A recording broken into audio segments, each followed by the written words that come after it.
మహాత్ములకు ఐశ్వర్యము లేనప్పుడు కూడా సహజ అలంకారాలుగా ఏవేవి భావింపబడుతున్నాయంటే ఈ పద్యము ద్వారా తెలుసుకుందాం. కరమున నిత్యదానము, ముఖంబున సూనృతవాణి, యౌదలన్ గురు చరణాభివాదనము, అకుంఠిత వీర్యము, దోర్యుగంబునన్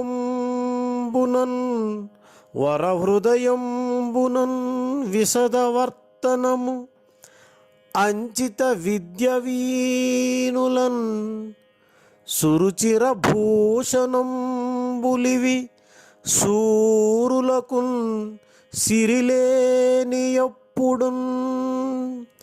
సురుచిర భూషణంబులివి,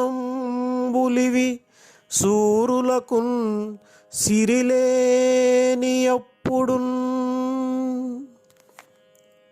భావం: చేతులకు ఎల్లప్పుడూ దానం చేసే గుణం, నోటికి సత్యవాక్కును పలికే లక్షణం, శిరస్సుకు గురువులను నమస్కరించే గుణం, బాహువులకు ఎదురులేని పరాక్రమం కలిగి ఉండడమనే గుణం, మనస్సునకు అకలంకమైన ప్రవర్తన అనే లక్షణం, చెవులకు శాస్త్ర శ్రవణం అనే గుణము, ఇవి మహాత్ములకు ఐశ్వర్యము లేనప్పుడు కూడా సహజ అలంకారములుగా భావింపబడతాయి.